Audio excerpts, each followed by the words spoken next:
Alright, this is my dad's pineapple salsa recipe. He had lots of tomatoes this year, so he gave me a big bucket full. And he made this recipe last year. My husband loved it.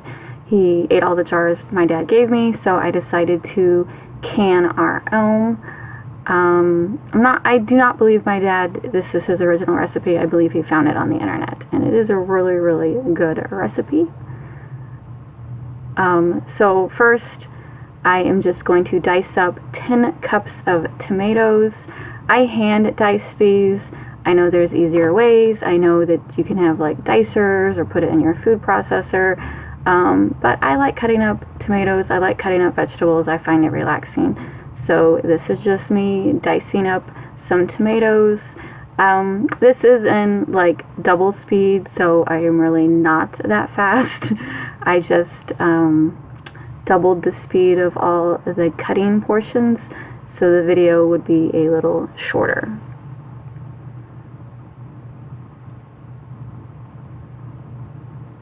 These are Roma tomatoes that were in my dad's garden. Of course, you can make salsa with any tomatoes you have on hand. I just like the flavor of Roma, and that's what my dad grew a whole bunch of. So 10 cups of diced tomatoes and a green pepper. I only used one green pepper. You're supposed to, the recipe calls for 1 cup green pepper chopped. This is a little less than a cup. I'm not a huge fan of green pepper. I'm just basically putting it in for my husband, and it adds a little crunch to the salsa. So if you like green pepper, of course you can add a little more. And this pepper was a little smaller than I was expecting. I just didn't want to go to the store to get another one, so I ended up only doing like, I don't know, 3/4 of a cup of green pepper. But the salsa still turned out really good.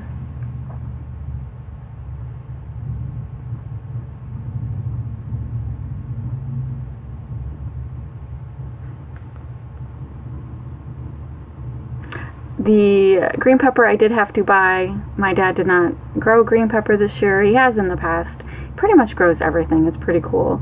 But green pepper is one of the parts of the recipe I had to buy.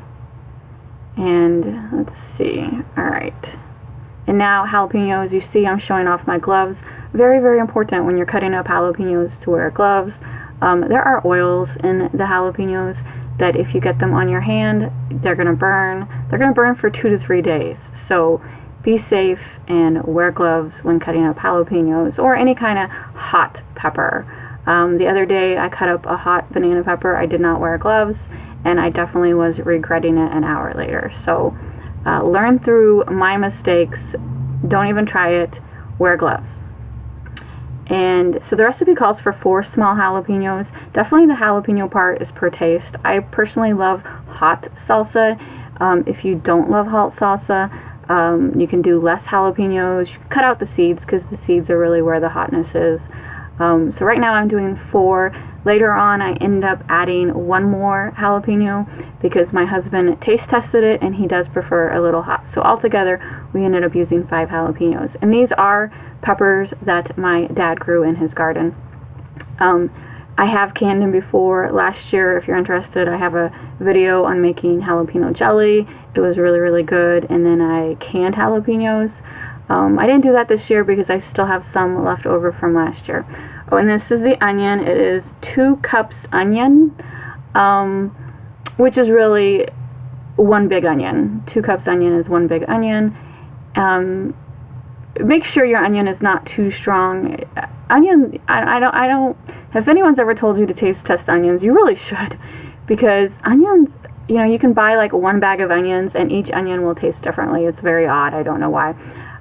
Sometimes the onions can be overpowering, and you don't really want to have an overpowering onion unless you really love onion and want onion salsa. But luckily this was a pretty mild onion. Still had a little bit of flavor, but wasn't overpowering. I just mentioned this because then I had bought 3 onions. This was the first onion I used.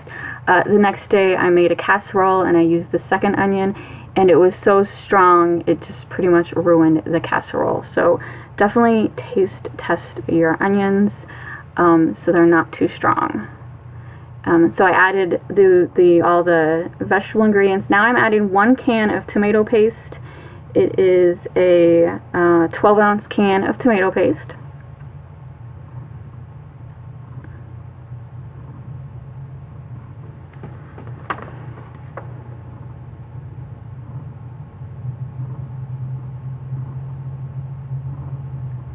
One-fourth cup of vinegar. Let's see, 1 cup brown sugar, 1 1/2 tablespoons salt, that's the salt, 2 tablespoons garlic powder. I think this is the garlic powder next. And then, yeah, this is the garlic powder. 2 tablespoons garlic powder. Or I'm sorry, teaspoons, teaspoons. You don't want to do table, that would be too much. 2 teaspoons of garlic powder, and then 1 1/2 teaspoon of cumin.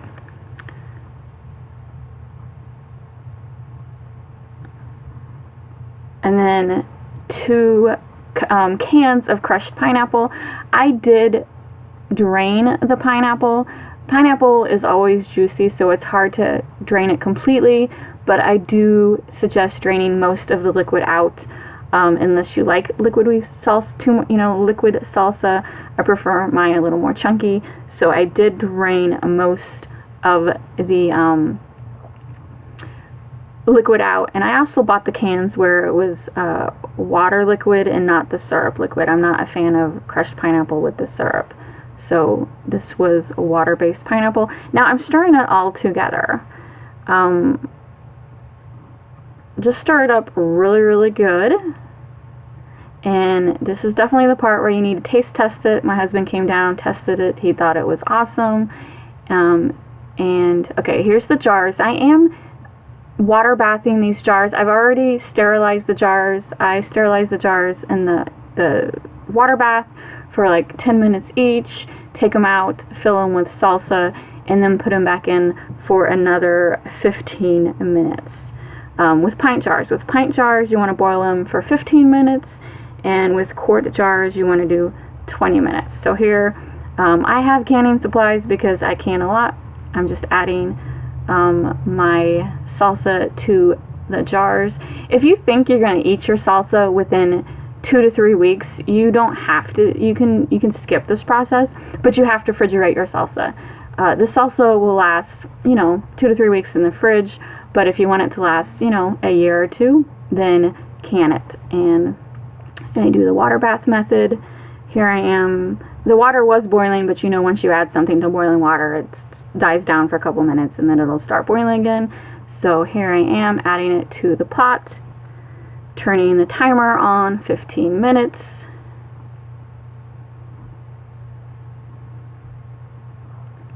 And then I let them boil with the lid.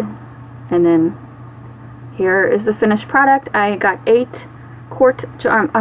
pint jars. Dad's recipe said it should be 10. I kind of feel like my dad doesn't measure exactly. I measured exactly, so you'll get